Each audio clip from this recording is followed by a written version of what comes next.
The morning of October 12, 1998, dawned like any other autumn day in Lexington, Kentucky. The crisp air carried the scent of decaying leaves across the peaceful streets as the sun rose over the tight-knit community.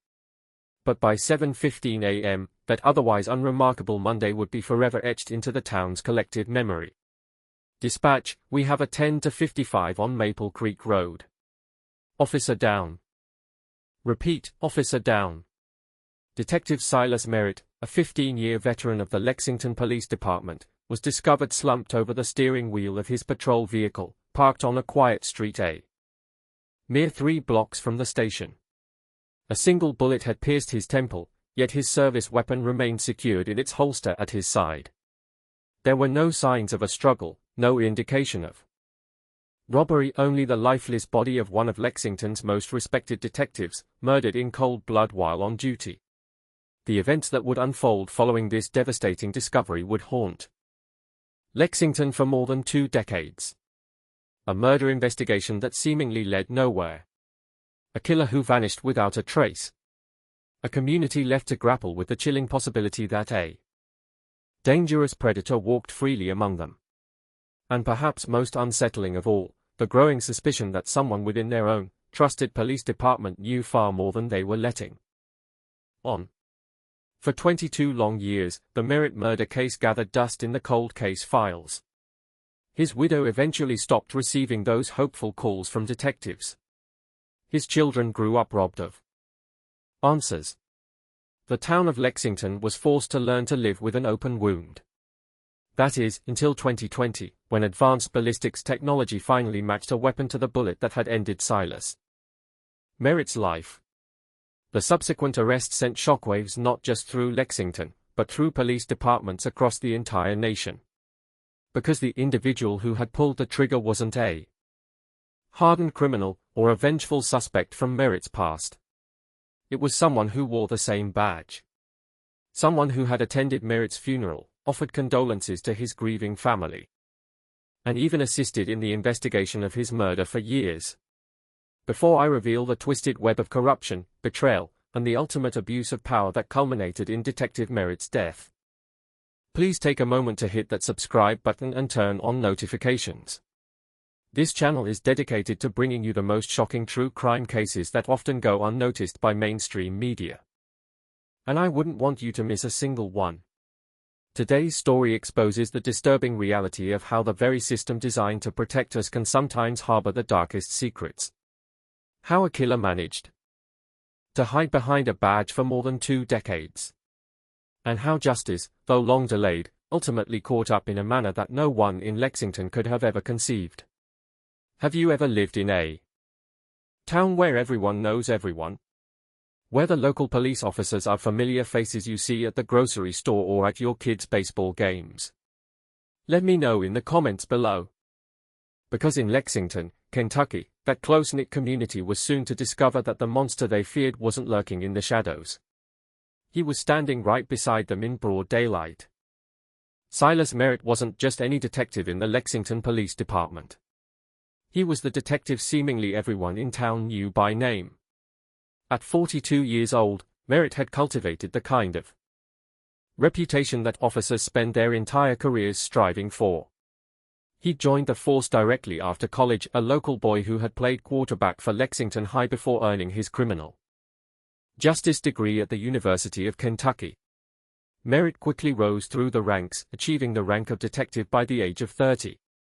His colleagues described him as methodical, persistent, and above all, fair. Silas never saw cases, said Captain Robert Harden, who had supervised Merritt for 8 years. He saw people. Victims weren't just file numbers to him. He carried their stories home. The Merritt family was deeply ingrained in the fabric of Lexington. Silas and his wife, Maria, had been high school sweethearts who had married young. Their 3 children, Michael, 16, Sarah, 14, and Danny, 11, were actively involved in school sports and community events. The Merritts resided in a modest 2-story home on Sycamore Drive, where Silas spent his weekends coaching Little League and hosting neighborhood barbecues. Everyone knew Silas, said Diane Powell, who owned the local diner where Merritt grabbed coffee every morning. He'd remember your kids' names. Ask about your mom's health. He wasn't just a cop, he was part of this town's backbone. But what made Detective Merritt particularly stand out within the department was his unwavering reputation for integrity. In 1996, he had spearheaded an internal investigation into evidence mishandling that resulted in the resignation of 2 officers. More recently, he had been assigned to a joint task force with the DEA investigating a suspected drug trafficking operation with potential connections to local officials. Silas was old school, said retired Officer Tom Kendall. He believed wearing the badge meant something sacred. If you weren't upholding that standard, he didn't care if you were his best friend. He'd call you out. On the morning Merritt was murdered, he had been scheduled to meet with the district attorney at 9 a.m. According to phone records later obtained by investigators, Merritt had placed a call to DA Richard Simmons at 11:42 p.m. the night before, which lasted approximately 8 minutes.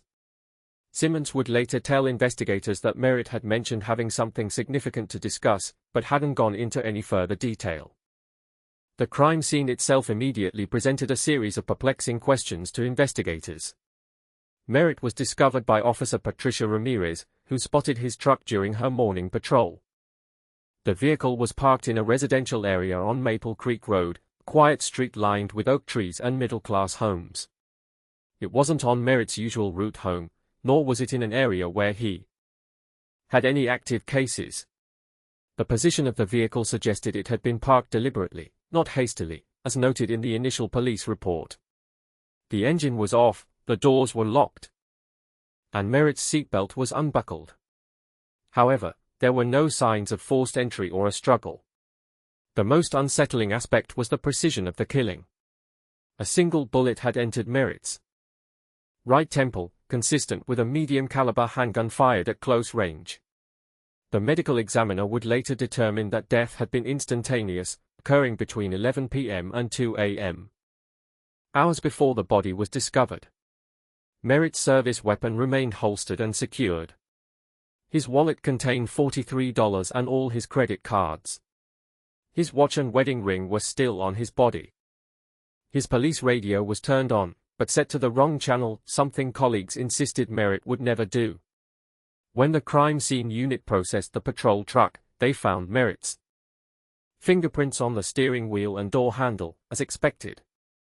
But strangely, there were almost no other prints, not even in places where they should have been, suggesting someone had meticulously wiped surfaces clean. No shell casings were recovered at the scene, and no murder weapon was found, despite an extensive search of the surrounding area. The bullet recovered during the autopsy was determined to be a .40 caliber, but was too damaged for more specific ballistic identification using the technology available in 1998. News of Merritt's murder spread through Lexington like wildfire. By noon, flowers had begun appearing at the police station entrance. Within 48 hours, a candlelight vigil drew nearly 2,000 people to the town square, roughly a quarter of Lexington's entire population. This community is in shock, Mayor Thomas Graham told reporters at a press conference the day after the murder.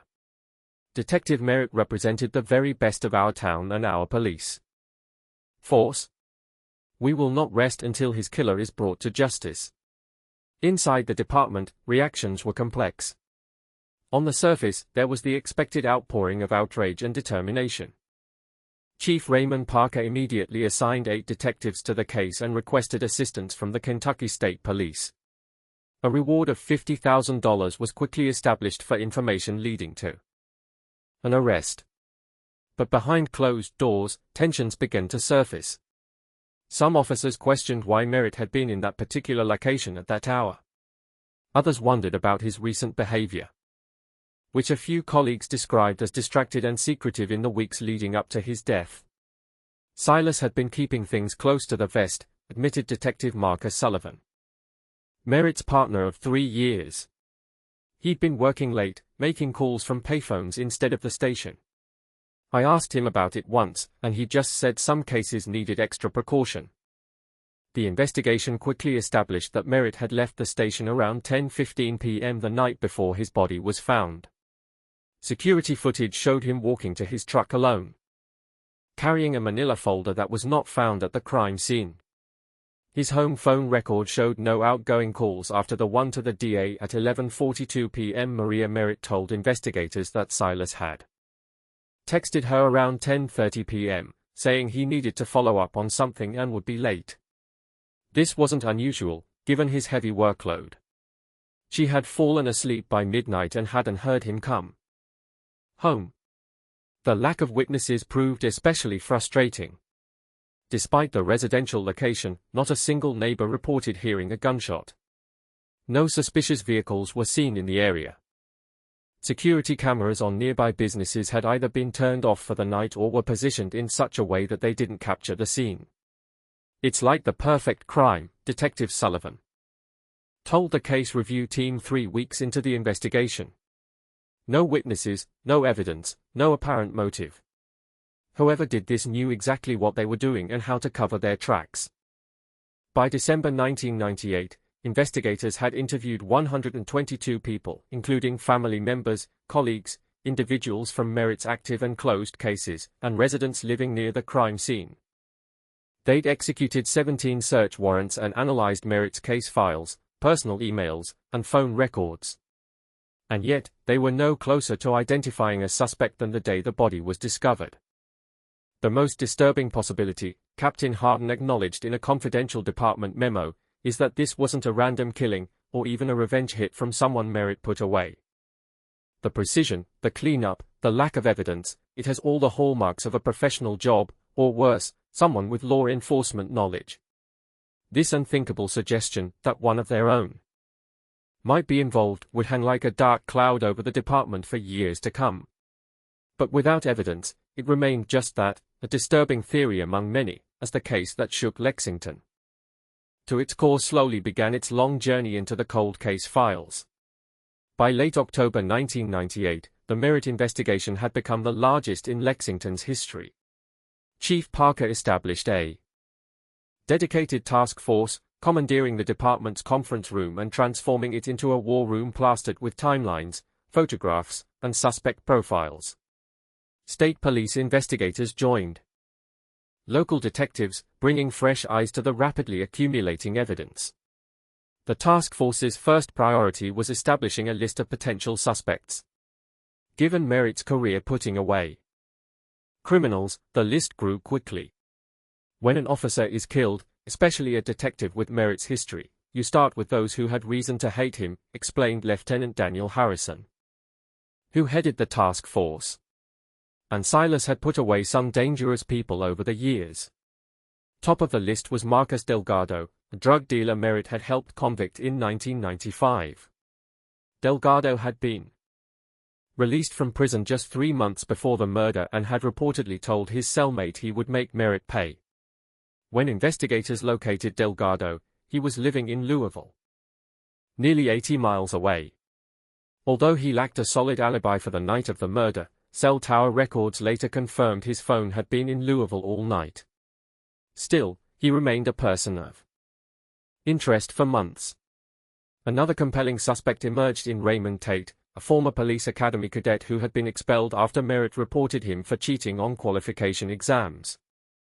Tate had subsequently failed to find work in law enforcement and had been vocal about blaming Merritt for ruining his career. Interviews with Tate's neighbors confirmed he harbored significant resentment, often mentioning Merritt during drinking binges. However, Tate had been working an overnight shift at the factory where he was employed when Merritt was killed, with multiple witnesses confirming his presence. The task force also investigated Carl Hoffman, the brother of a domestic violence victim whose case Merritt had handled.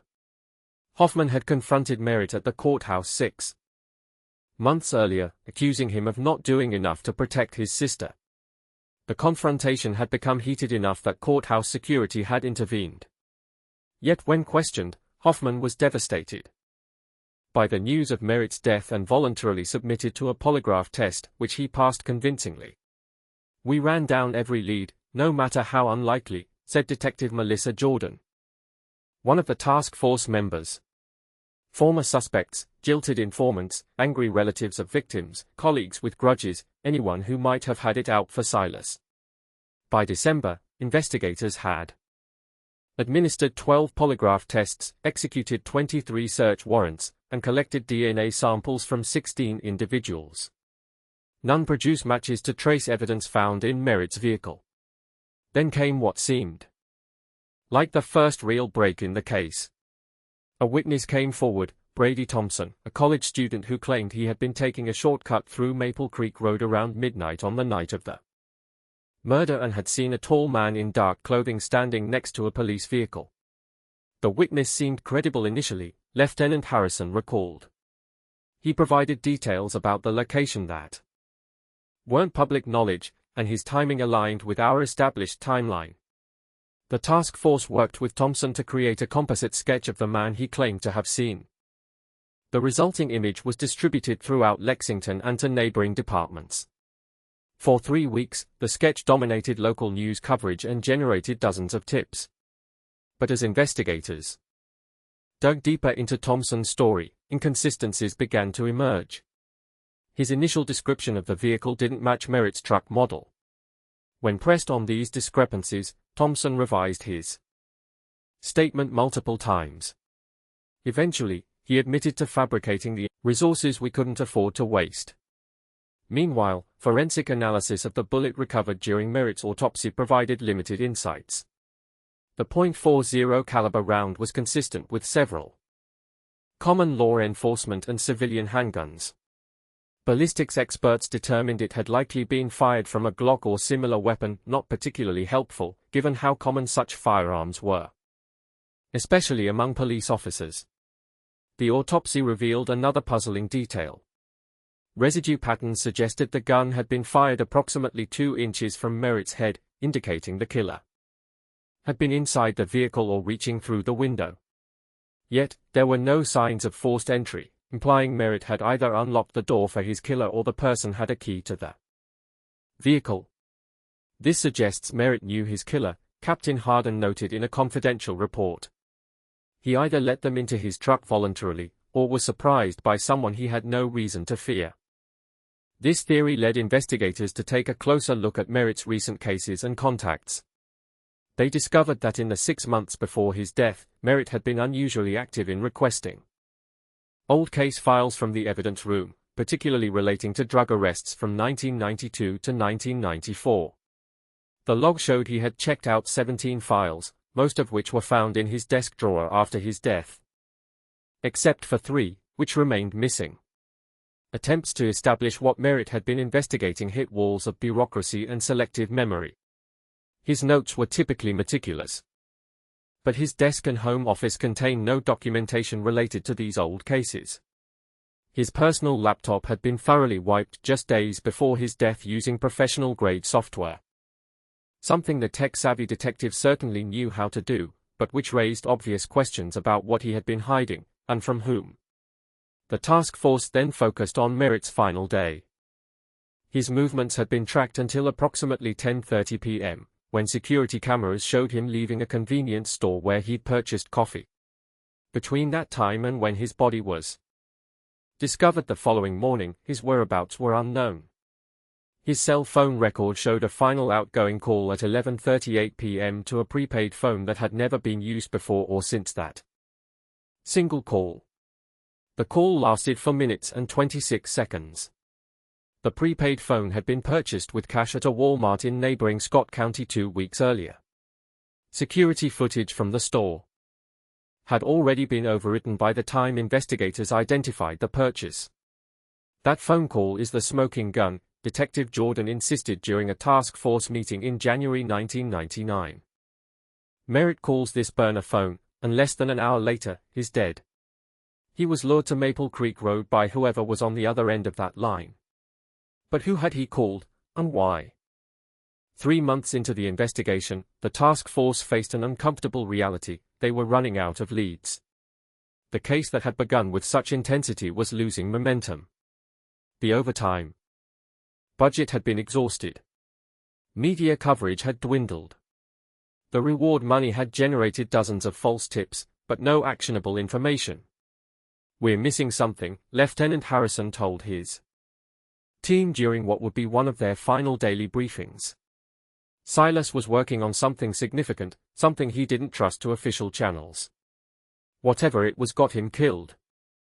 By April 1999, the task force was officially disbanded, with just Harrison and Jordan assigned to continue the investigation part-time. By the one-year anniversary of Merritt's death, the case had been relegated to monthly review status. And by 2001, it was officially classified as cold. Maria Merritt, who had been a constant presence at the police station in the early months, gradually stopped coming by for updates. The annual memorial service for Silas, which had drawn hundreds in the first year, dwindled to just family and close colleagues by the 5th anniversary. The hardest part wasn't just losing Silas, Maria would later tell a reporter on the 10th anniversary of his death. It was watching the world forget him, watching the investigation fade away with no answers. For the detectives who had worked the case, the failure to solve Merritt's murder became a professional wound that never fully healed. In our line of work, you accept that some cases go unsolved, said Detective Jordan, who kept a photo of Merritt on her desk until her retirement in 2015. But not this one. Not one of our own. Somewhere out there, someone got away with killing a cop. And worse, they've been living with that secret for years. Little did she know that the truth was much closer and much more disturbing than anyone had imagined. Before I continue with how this seemingly perfect crime finally unraveled after more than 2 decades, I want to ask you to take a second to hit that like button and consider subscribing to the channel. Your support helps me continue bringing these forgotten cases to light and sharing the stories that might otherwise remain buried in dusty file cabinets. And I'm curious, what time is it where you're watching from? Drop it in the comments below. It always amazes me how these stories connect people across different time zones, different cities, sometimes even different countries. While you're typing that out, let's get back to Lexington, Kentucky, where the Merritt case was about to enter a long, cold hibernation that would last nearly 20 years. As the new millennium dawned over Lexington, the Merritt case receded from headlines into legend, the kind of local tragedy that parents whispered about after children went to bed. The once bustling task force room was eventually repurposed. The tip line, which once rang constantly, was disconnected. The dedicated email address was forwarded to a general cold case inbox, rarely checked by overworked detectives. For Lexington, the unsolved murder of Detective Silas Merritt left an invisible scar on the community's psyche. The small-town sense of security, already fragile, seemed permanently altered. You'd see it in little ways, recalled Reverend Michael Collins, who had presided over Merritt's funeral. People started locking their doors more. Parents became more protective of their children. There was this unspoken fear that if someone could kill a detective and get away with it, none of us were truly safe.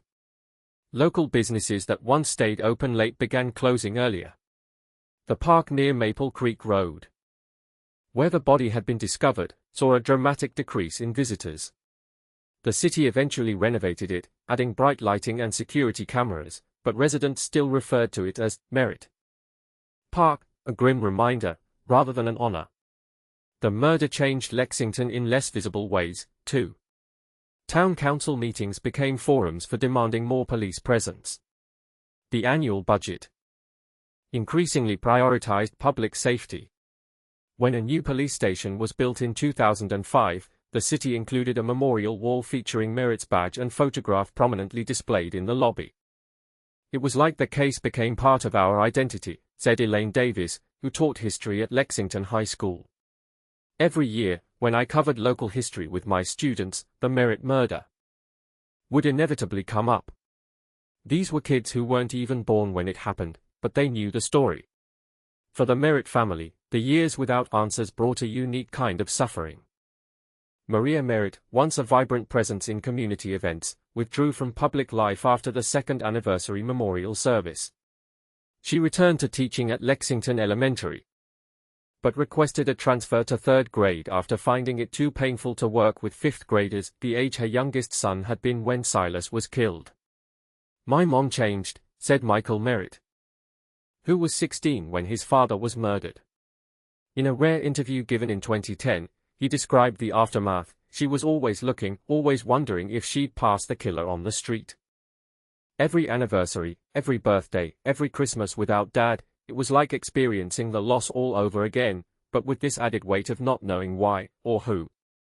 The Merritt children each processed their father's death differently.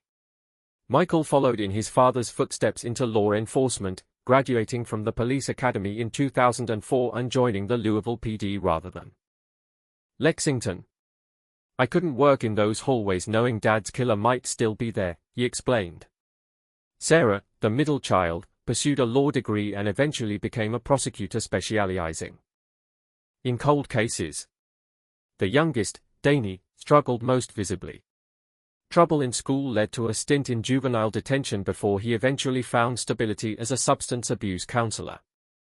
Dad's case was always there, this ghost following us, Sarah Merritt told a journalist on the 15th anniversary of the murder. We each had to decide whether to run from it or chase it. I chose to chase. Indeed, the Merritt family became their own investigators over the years. Maria kept meticulous files in a dedicated room of their home, what the children called the Silas Room. She collected newspaper clippings, recorded TV segments, and maintained correspondence with detectives. Every year on the anniversary of Silas's death, she would call the Lexington PD to inquire about any new developments. Eventually, her calls were routed directly to the cold case unit. Mrs. Merritt never gave up, said Detective Jordan, who maintained contact with the family long after the case went cold. She'd send Christmas cards to the department every year with the same message, "Please remember Silas." As if we could forget. The Merritt family's persistence extended beyond mere inquiry. They established a scholarship in Silas's name at the local community college for students pursuing criminal justice degrees. They organized annual fundraisers to maintain and increase the reward money, which grew to $125,000 by 2010. And, perhaps most significantly, they funded private forensic testing of evidence when police budget constraints prevented new analyses. Meanwhile, the Lexington Police Department underwent substantial changes in the wake of Merritt's unsolved murder. Chief Parker retired in 2001, succeeded by Deputy Chief James Thornton, who back in the day was a patrol officer alongside Merritt, implemented some serious reforms. He mandated that detectives always work in pairs, and he beefed up the vehicle tracking systems. During his swearing-in ceremony, Thornton admitted that Silas's death highlighted some major weaknesses in their procedures. No officer, he said, should ever be as isolated as he was that night. In 2003, Internal Affairs dug into the Merritt case and found some pretty concerning irregularities in how the evidence was handled. Turns out, 3 items from the crime scene, a coffee cup, a notepad, and Merritt's personal cell phone, had been stored improperly, which could have messed with their value as evidence. The evidence tech responsible, Roy Simmons, got a formal reprimand. But the investigation didn't find any proof that he intentionally tampered with anything. This whole mess led to a complete overhaul of how the department managed evidence. They renovated the old evidence room, replaced the paper logs with digital tracking systems, and installed surveillance cameras all over the storage areas.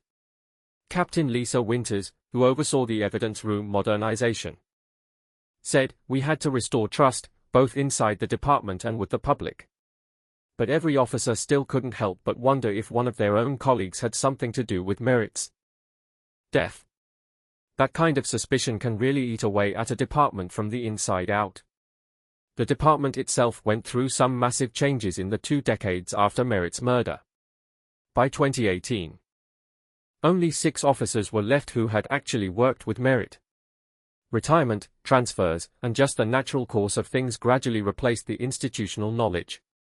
The newer officers only knew about Merritt from training materials and the annual memorial services.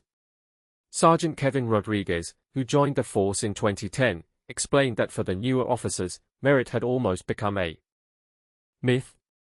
His case was taught at the academy as a lesson in both investigative procedures and officer safety. But there was always this unspoken question: was the killer still among us? This question became even more relevant as forensic science took huge leaps forward in the early 2000s. DNA analysis, which was still pretty new during the initial investigation, had come a long way. New techniques allowed for analysis of smaller samples, degraded evidence, and even touch DNA, opening up new possibilities for cold cases. In 2008, the Kentucky State Police put together an advanced cold case unit with some serious lab capabilities. The Merritt case was one of the first to be re-evaluated using these new technologies. They were able to recover trace DNA from the steering wheel of Merritt's vehicle, DNA that had been there all along but was undetectable with the techniques they had in 1998. The sample still wasn't big enough for the traditional DNA profiling methods of the time. Ballistics technology had also seen some major improvements. The Integrated Ballistics Identification System, or IBIS, which digitally catalogs the unique markings that guns leave on fired bullets, had expanded nationwide. By 2012, the database had info on millions of weapons, creating some awesome opportunities for matching bullets to guns, even years after the crimes happened. Digital forensics emerged as a whole new field. Merritt's damaged cell phone, which had long been considered useless, suddenly became potentially crucial as new methods were developed for pulling data from compromised devices. In 2015, specialists managed to extract partial text messages from the phone's memory, messages that had been deleted shortly before Merritt's death. One incomplete message, sent to an unknown recipient, read, "Confirm what we suspected. Need to meet the usual place. Midnight." Detective Jordan, who had by then transferred to the cold case unit, said that message was really tantalizing. It suggested Merritt had been investigating something confidentially, something he didn't trust to official channels. But without knowing who he sent it to, we couldn't move forward. The digital revolution opened up other avenues for investigation, too. Social media, which didn't even exist when Merritt was killed, created new ways to reach potential witnesses. The department started posting annual appeals on the anniversary of Merritt's death, reaching thousands more people than traditional media ever could. These appeals would sometimes generate tips, but none of them turned out to be anything substantial until 2017. That's when an anonymous online submission mentioned seeing Merritt arguing with another officer outside a storage facility 2 days before the murder. The tip included details that had never been released to the public, which gave it immediate credibility. But the person who submitted the tip never responded to follow-up requests, and the storage facility had changed ownership twice in the intervening years, so there were no surveillance records to be found. By 2019, the Merritt case had been reopened and shelved so many times that a lot of people in the department thought it was unsolvable. The physical evidence had been examined using every technology available. Witnesses had been interviewed and re-interviewed. Suspects had either been cleared or had died themselves. Forensic scientist Dr. Rebecca Torres explained in a 2019 documentary about unsolved Kentucky murders that 21 years is an eternity in a homicide investigation. Memories fade, evidence degrades, witnesses move away or pass on. With each passing year, the chances of resolution diminish exponentially. But sometimes, as Lexington was about to find out, justice doesn't follow statistical probabilities. Sometimes, it just takes one technological breakthrough, one persistent investigator, or one piece of overlooked evidence to suddenly shed light on decades of darkness. January 2020 arrived in Lexington without much fanfare. The Merritt case had reached its 22nd year unsolved, an anniversary that pretty much went by with minimal public attention. The annual press release from the police department had become a pretty perfunctory exercise, basically the same every year except for updating the reward amount, which had reached $150,000. Detective Allison Reed wasn't even supposed to be working on the Merritt case. As the newest member of Lexington's 3-person cold case unit, she had been assigned to a bunch of unsolved robberies from 2010, cases with living victims and a lot more physical evidence. But Reed, who was only 31 and really eager to prove herself, had become obsessed with the department's most infamous unsolved murder in her off hours. "I grew up in Lexington," Reed would later explain. "The Merritt case was like our local ghost story. My dad was a patrol officer when it happened. I remember him coming home that morning white as a sheet, saying, 'Someone got Silas.' It felt personal, even though I never met Detective Merritt." Reed's interest might have stayed just that, an interest, if it hadn't been for a chance encounter at a regional law enforcement conference in Nashville that February.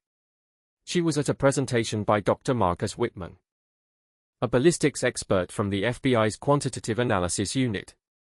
Whitman was showing off a revolutionary imaging technology called topographic bullet identification, or TBI. Traditional ballistics comparison is limited by what the human eye can see, even with microscopes, Whitman explained to the audience. TBI creates three-dimensional models of bullets and casings at a microscopic level, measuring striations no human could detect. We can match bullets to weapons with unprecedented accuracy, even with severely damaged samples. After the presentation, Reed went up to Whitman and explained her interest in the Merritt case and the damaged bullet that had never been conclusively matched to any weapon. Whitman was familiar with the case. It had been featured in forensic textbooks as an example of the limitations of traditional ballistics analysis. He told her to bring him the bullet, but he wasn't making any promises. He said it was exactly the kind of case TBI was designed for. Back in Lexington, Reed ran into her first obstacle: bureaucracy. The Merritt evidence was considered almost sacred within the department. Getting it released required approval from Chief Anthony Davis, who had joined the force years after Merritt's death but still understood how significant the case was. "You want to remove our only physical evidence and transport it to Quantico?" Davis asked when Reed presented her request. "Evidence that's been examined by every ballistics expert in Kentucky over the past 2 decades. Reed was persistent. "With respect, sir. Not with this technology. TBI didn't exist until 2018, and it's only been available to field offices since last year." After 2 weeks of thinking it over and talking to the Merritt family, Davis approved the request. In early March 2020, Reed personally transported the bullet to the FBI's lab in Quantico, Virginia. The initial TBI scan took less than 6 hours. Whitman's team created a digital model of the bullet, revealing microscopic details that had been invisible in previous examinations. The results looked promising, but they weren't conclusive. To identify the weapon, they'd need to compare these unique markings against a database of known firearms. "That's where we hit another wall," Reed recalled. The FBI's database contained millions of weapons, but there was no guarantee that Merritt's killer's gun was in there. They needed to narrow down the search parameters. Reed went back to Lexington and started what her colleagues called her ballistic census. She proposed that every firearm owned by current and former Lexington police officers be voluntarily submitted for test firing and TBI analysis. Her reasoning was simple but convincing. If Merritt had been killed by someone with law enforcement connections, as had long been suspected, the murder weapon might still be in the possession of a current or former officer. The request was pretty unprecedented and controversial. The police union initially objected, citing privacy concerns. Some officers openly wondered if such a drastic step was really justified for a 2-decade-old case. Others wondered if Reed was just trying to get some publicity to advance her career. Despite the resistance, Chief Davis backed Reed's request, making it clear that while the testing would be voluntary, refusing might raise some questions. The department's leadership team was the first to submit their weapons, which got the ball rolling. Within 3 weeks, 87% of current officers had participated, having their service weapons and personal firearms documented and test-fired. The FBI created TBI profiles for each and compared them against the Merritt bullet. No matches were found. Reed then expanded the census to retired officers. This proved to be a bigger challenge, as many had moved away or died. Some had sold their weapons or transferred them to family members. But by May 2020, nearly 200 additional firearms had been tested. Still no match. "I was starting to think we'd misread the situation entirely," Reed admitted. "Maybe it wasn't a cop after all. Maybe we'd wasted months pursuing the wrong angle." Then came a breakthrough from an unexpected source. Maria Merritt, who was going through her husband's personal belongings to donate to the police museum, discovered a small notebook hidden in the lining of an old briefcase. The notebook contained some cryptic entries, mostly initials and numbers, but one page had a clear reference: DS Glock SNWTF 1194. DS? Daniel Slater. That name sent immediate shockwaves through the department. Lieutenant Daniel Slater had been one of the department's most respected officers, serving for 31 years before retiring in 2012 with full honors. And even more significantly, he had been part of the original Merritt Murder Task Force, one of the lead investigators assigned to find his colleague's killer. The serial number in Merritt's notebook matched the serial number of a weapon Slater had reported stolen in 1997, a year before Merritt's murder. Merritt had somehow connected Slater to something suspicious, Reed theorized. He'd noted the serial number of a gun that supposedly no longer existed. Reed immediately requested a search of national gun registration databases. Had Slater's stolen gun ever resurfaced? The answer came back negative. The weapon had never been recovered, used in another crime, or re-registered. With this new lead, Reed obtained a search warrant for Slater's residence, now a lakeside retirement home about 40 miles outside of Lexington. The 68-year-old former lieutenant was reportedly surprised but cooperative when investigators showed up at his door. The initial search didn't turn up anything unusual. No hidden weapons, no incriminating evidence.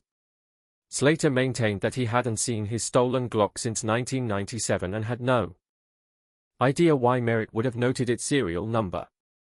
But on the second day of the search, an agent noticed something odd about Slater's boat dock. One of the support posts looked newer than the others. When tapped, it sounded hollow. Inside, wrapped in waterproof material and sealed in concrete, was a Glock 23 handgun. The serial number matched the one in Merritt's notebook. Within hours, the weapon was being transported to Quantico for TBI analysis. The results came back within days. The unique microscopic markings on the test bullets fired from Slater's Glock matched those on the bullet that killed Silas Merritt with 99.8% certainty. It was as close to a perfect match as ballistics can produce, Dr. Whitman would later testify. There is no reasonable doubt that this weapon fired the bullet that killed Detective Merritt. On June 8, 2020, Daniel Slater was arrested and charged with the first-degree murder of Detective Silas Merritt. The news sent shockwaves through Lexington and the law enforcement community nationwide. Here was not just a fellow officer, but one who had helped investigate the very murder he had committed. A betrayal so profound it defied comprehension. The evidence against Slater quickly mounted. A search of his financial records revealed a series of suspicious deposits between 1996 and 1998, totaling over $200,000. Which didn't line up with his police salary. Digital forensics experts recovered deleted emails between Slater and several known drug traffickers dating back to 1995. The most damning evidence was the recovery of Merritt's missing notebook and cell phone, found buried on Slater's hunting property in a waterproof container. The notebook contained detailed documentation of what Merritt had uncovered. Slater had been providing protection and intelligence to a drug trafficking operation moving product through Kentucky, using his position to steer investigations away from his criminal associates. Chief Davis explained at a press conference following Slater's arrest, Silas was building a case. He discovered corruption in our midst and was preparing to expose it. For that, he paid with his life. Investigators were able to piece together the events of October 11, 1998. Merritt had arranged to meet Slater, possibly to confront him with the evidence or to give him a chance to turn himself in. But Slater instead saw an opportunity to silence the one man who could destroy him. Using his familiarity with police procedure, he had executed Merritt with a single shot, wiped down the scene, and removed incriminating evidence. For 22 years, he had lived free. Not just free, but respected, honored as one of the dedicated investigators who tried to solve the case. He had attended Merritt family functions, consoled Maria, and watched Merritt's children grow up, all while knowing he was responsible for their pain. The audacity is what's truly staggering. Reed said. He didn't run. He didn't hide. He stood at Merritt's grave during memorial services. He looked his widow in the eye and promised they'd find who did this. The level of deception is almost incomprehensible. The revelation that Merritt's killer had been hiding in plain sight, wearing the same badge and uniform, forced Lexington to confront some uncomfortable questions about trust, accountability, and institutional failure. Would you have suspected someone inside the department? Were there signs that should have been noticed earlier? Could this betrayal have been prevented? These questions haunted not just Lexington, but police departments nationwide. As the Merritt case went from being a cautionary tale about unsolved crimes to a stark warning about the enemy within, the arrest of Daniel Slater unfolded with surgical precision. On a clear June morning in 2020, as the former lieutenant stepped onto his boat dock for a day of fishing, he found himself surrounded by FBI agents and Kentucky State Police. According to witnesses, Slater didn't show any emotion as the handcuffs were snapped around his wrists. No surprise, no anger, no fear. It was only when the reporters' cameras appeared that his composure briefly cracked. The most telling moment was when they walked him to the car, said neighbor Troy Wilkins, who witnessed the arrest. He didn't look shocked or confused like an innocent man might. He looked resigned, like a man who'd been waiting for this day for 22 years. Within hours, Slater's arrest was dominating national headlines. Cable news networks interrupted their regular programming. True crime podcasts hastily produced special episodes. For many in Lexington, the revelation brought a complex mix of emotions. There was relief that Merritt's killer had finally been identified, but there was also profound betrayal that the murderer had been a respected officer, a wolf in shepherd's clothing. I worked alongside Dan for 15 years, said retired Officer Thomas Kendall. We shared meals at his house. Our kids played together. To think he could look us in the eye day after day knowing what he'd done, it's beyond comprehension. As Slater was being processed at the Kentucky State Penitentiary, placed in protective custody because of his former law enforcement status, investigators began the meticulous work of unraveling exactly what Merritt had discovered that had cost him his life. The corruption ran deeper than anyone had imagined. Financial forensics revealed that between 1993 and 1998, Slater had received over $475,000 in unexplained income through a network of shell companies and offshore accounts. The money could be traced back to the Cabrera drug cartel, a mid-sized organization that had controlled much of the cocaine and methamphetamine trade in central Kentucky during the 1990s. Slater wasn't just taking bribes, explained FBI financial crime specialist Amanda Torres. He had effectively become the cartel's security director. He provided intelligence on police operations, tipped them off about raids, and actively sabotaged investigations that might have exposed their network. Evidence recovered from Slater's properties painted a really disturbing picture. Encrypted files on old hard drives contained detailed police operation plans with annotations showing how information had been leaked to the targets. Ledgers documented payments not just to Slater, but to 3 other officers who had since died or left the department. But the most damning evidence was a collection of audio recordings that Slater had secretly made of his meetings with cartel representatives. Insurance against betrayal that ultimately helped seal his conviction, said prosecutor James Morrison, who led the case against Slater. He was meticulous. Everything was documented, categorized, and preserved.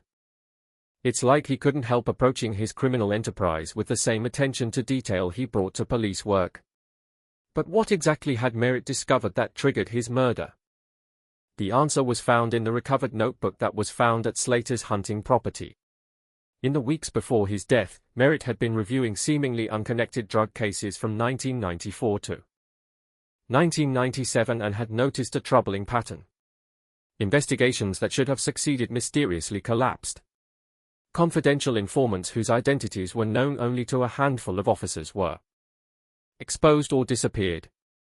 Major raids yielded empty warehouses despite solid intelligence.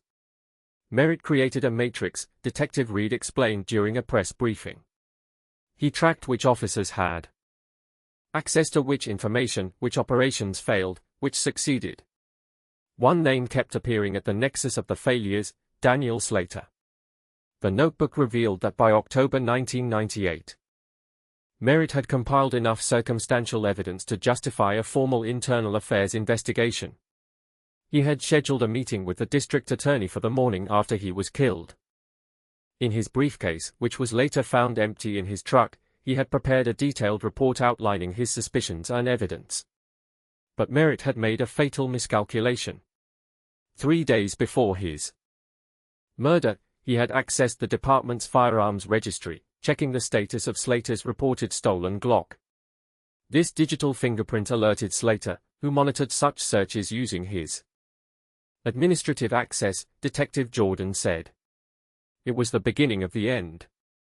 Once Slater realized Merritt was looking at his weapon record, he knew it was only a matter of time before everything unraveled. Phone records recovered during the investigation revealed that on October 10, 1998, Slater had used a prepaid phone to contact Merritt, suggesting they meet to discuss a confidential matter. Merritt, likely believing Slater was coming forward as a whistleblower about departmental corruption, agreed to meet late on October 11 at a secluded location called Maple Creek Road. Slater exploited Merritt's fundamental decency, Morrison told the jury during the trial.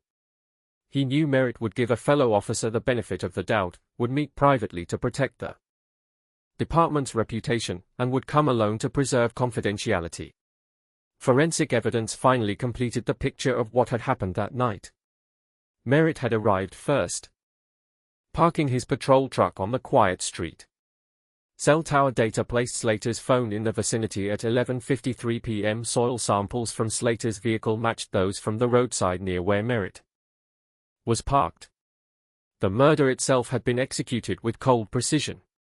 Slater approached Merritt's vehicle, likely engaging him in conversation through the driver's side window. At some point, he drew his stolen Glock and fired a single shot at close range. He then entered the vehicle, removed Merritt's notebook and personal cell phone, and wiped down surfaces that he might have touched. He knew exactly what evidence technicians would look for, explained forensic specialist Dr. Elizabeth Cohen. He knew how to manipulate the crime scene to eliminate evidence while making it appear undisturbed. Perhaps the most disturbing thing was what happened after the murder. Records showed that Slater volunteered for the Merritt Investigation Task Force within hours of the body being discovered. He positioned himself as the liaison to the Merritt family, which gave him access to what they knew and what they were told. He personally conducted several key interviews, including those with witnesses who might have seen something relevant, said Lieutenant Harrison, who had unknowingly worked alongside Merritt's killer on the task force. He effectively controlled the narrative from within. Anytime the investigation moved in his direction, he could redirect it. Any evidence pointing to him, he could suppress or discredit it. Over the years, Slater had carefully cultivated his image as the dedicated detective who was haunted by his friend's unsolved murder. He attended every memorial service. He sent holiday cards to the Merritt family. He mentored young officers, using lessons that he claimed to have learned from Silas. The performance was masterful, said police psychologist Dr. Rebecca Foster. He didn't just hide his guilt. He transformed himself into the victim's most loyal advocate. It's a level of psychological manipulation that's rarely seen, even in the most disturbed criminal minds. When investigators searched Slater's home after his arrest, they discovered a locked room that contained what could only be described as a shrine to his deception. Newspaper clippings about the Merritt case covered one wall. Commendation letters for his work on the investigation were framed. Photos showed him standing beside Maria Merritt at various memorial events, his arm around her shoulders in apparent comfort. It wasn't just about getting away with murder, Detective Reed concluded. He seemed to derive satisfaction from the duplicity itself, from being seen as the loyal friend while knowing he was the killer. It was a power trip that lasted 22 years. As the evidence mounted, many people wondered how Slater had evaded suspicion for so long. Part of the answer lay in his reputation. Before Merritt's murder, Slater had been considered above reproach, a decorated officer with no disciplinary issues, a family man who was active in his church, and a mentor to younger officers. No one wanted to believe it could be Dan, said Captain Winters. Even when the evidence became overwhelming, many of us struggled to reconcile the man we thought we knew with the monster that was revealed by the investigation. The other factor was Slater's intimate knowledge of police procedure. He understood precisely how homicide investigations worked, knew what evidence would be collected, and could anticipate investigative avenues before they were even pursued. He didn't just commit a murder, Prosecutor Morrison told the jury in his closing argument. He weaponized his badge, his training, and the trust of his colleagues to commit the perfect crime. And then he spent 22 years hiding in plain sight, watching the family of his victim suffer, all while being celebrated as a public servant who turned out to be anything but. This level of treachery demanded the harshest punishment our justice system could deliver. The trial of Daniel Slater began in March of 2021, after a series of delays caused by COVID-19 protocols and a mountain of pretrial motions. The Franklin County Courthouse, chosen as the venue to guarantee an impartial jury, quickly became a media frenzy. Journalists from all over the country descended upon the small Kentucky community. The courthouse steps were soon overrun with satellite trucks and camera crews. Every hotel in town was booked solid, something that hadn't happened since the pandemic hit. Inside the courtroom, the prosecution presented a meticulous case that unfolded over 6 long weeks. A staggering 87 witnesses took the stand. More than 200 pieces of evidence were entered. FBI analysts carefully explained the ballistics match. Financial experts meticulously traced the flow of money. Former drug dealers, now cooperating with the authorities, gave detailed accounts of their dealings with Slater. Through it all, the defendant sat stone-faced at the defense table. Slater never showed a flicker of emotion, observed courtroom sketch artist Diane Parker. Not even during the most damning testimony. Not even when members of Merritt's family broke down in tears on the stand. It was as if he was watching a movie about someone else's life. The defense's strategy focused on attacking the ballistics evidence, arguing that the FBI's new technology was unproven and the match was inconclusive at best. They floated an alternative theory, that Merritt had been murdered by drug dealers who then blackmailed Slater, which would explain both the murder and his shady financial dealings. It's a convenient story, Prosecutor Morrison told the jury during closing arguments. But it doesn't explain why Merritt was investigating Slater before his death. It doesn't explain why Slater kept evidence of the murder for 2 decades instead of turning it over to the authorities. And it certainly doesn't explain why the murder weapon was hidden on his property. The jury deliberated for just 7 hours before returning their verdict on April 18, 2021, guilty on all counts. Slater was convicted of first-degree murder, obstruction of justice, evidence tampering, conspiracy to distribute controlled substances, and corruption under color of authority. At the sentencing hearing 2 weeks later, Maria Merritt addressed the court. Her 3 children, now grown adults, stood beside her as she faced her husband's killer for the first time since his arrest. For 22 years, you looked me in the eye and promised you were doing everything possible to find Silas's killer, she said, her voice unwavering despite the tears streaming down her face. You sat at our dinner table. You attended my children's graduations. You hugged me at memorial services. Plus an additional 40 years for the other charges. This court has never witnessed a more profound betrayal of public trust, she declared.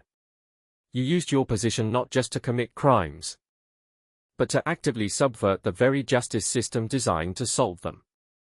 As news of the verdict spread throughout Lexington, the community's reaction was a mix of emotions. Relief mingled with shock. Closure was bittersweet, accompanied by renewed grief. Impromptu gatherings formed outside the police station. People left flowers, candles, and heartfelt notes for the Merritt family. Finding out it was Slater was like a punch to the gut, said Howard Miller, a longtime resident of Lexington. This wasn't some outsider criminal. This was someone we trusted, someone we respected. It makes you question everything. For the officers of the Lexington Police Department, the revelation created a profound crisis. Many had worked alongside Slater for years, considering him a mentor and a friend. Some had started their careers after he retired but had grown up hearing stories of his dedication to solving the Merritt case.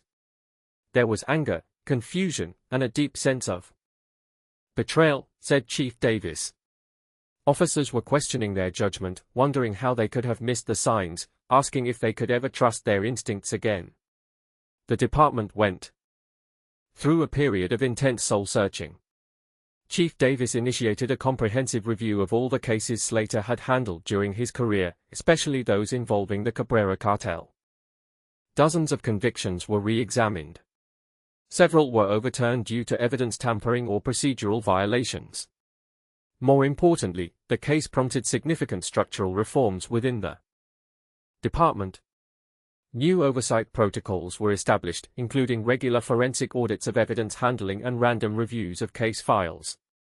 Officers were now required to work in rotating partnerships to prevent isolated corruption. Financial disclosures became more stringent, with regular reviews of officers' finances conducted by external auditors. Merritt's murder exposed vulnerabilities in how we operate, Davis explained at a town hall meeting 6 months after the verdict. We are rebuilding this department with transparency and accountability at its core, so that no officer can ever again use their position to commit crimes or cover them up. The case also spurred technological upgrades. The department implemented advanced evidence tracking systems with biometric access controls. Body cameras became mandatory for all officers. Digital forensics capabilities were significantly expanded. An anonymous reporting system was established, allowing officers to flag suspicious behavior among their colleagues. For the Merritt family, the conviction provided some measure of closure, but it could never erase 2 decades of pain. Knowing the truth doesn't bring Silas back, Maria told reporters after the sentencing. But it does mean the man who took him from us can't hurt anyone else. The Merritt children, now in their 30s with families of their own, established the Detective Silas Merritt Foundation for Police Integrity. The organization provides resources for departments implementing anti-corruption measures and supports whistleblowers within law enforcement. Dad died because he was willing to expose corruption, even when it involved a fellow officer, said Sarah Merritt at the Foundation's launch. We want to create a world where officers can do that safely, where the system protects the honest and exposes the corrupt. In October 2021, on the 23rd anniversary of Merritt's murder, Lexington unveiled a permanent memorial in front of police headquarters. The bronze statue depicted Merritt in uniform, a notebook in his hand, embodying the dedicated investigator he was. The plaque simply read, Detective Silas Merritt, 1956 to 1998. He sought truth, no matter the cost. The case continues to resonate throughout law enforcement nationwide. Police academies now use it as a case study in corruption detection and prevention. The FBI's Quantitative Analysis Unit cites the Merritt investigation when emphasizing the importance of ongoing technological advancements in forensic science. What happened in Lexington could happen anywhere, noted FBI Director Christopher Palmer during a 2022 conference. The lesson isn't just about one corrupt officer. It's about building systems that are resistant to corruption, where no badge is beyond scrutiny, and no case is beyond solving. Before I wrap up this story, I wanted to ask you to subscribe to the channel if you haven't already. Each week, I bring you cases like Detective Merritt's stories of justice delayed but ultimately served, of truth emerging from the darkness, of the human cost of crime, and the relentless pursuit of answers. Your subscription helps me keep doing this work and build this community of people who believe that every victim deserves to have their story told. And speaking of community, I'm curious, what's the weather like where you are today? Drop it in the comments below. It's always fascinating to see how this channel connects people from different places, all united by our interest in true justice. While you're typing that out, I'll be researching our next case, knowing that somewhere out there, another truth is waiting to be uncovered. The morning of October 12, 1998, dawned like any other autumn day in Lexington, Kentucky. The crisp air carried the scent of decaying leaves across the peaceful streets as the sun rose over the tight-knit community. But by 7:15 a.m., that otherwise unremarkable Monday would be forever etched into the town's collective memory. Dispatch, we have a 10 to 55 on Maple Creek Road. Officer down. Repeat, officer down. Detective Silas Merritt, a 15-year veteran of the Lexington Police Department, was discovered slumped over the steering wheel of his patrol vehicle, parked on a quiet street mere 3 blocks from the station. A single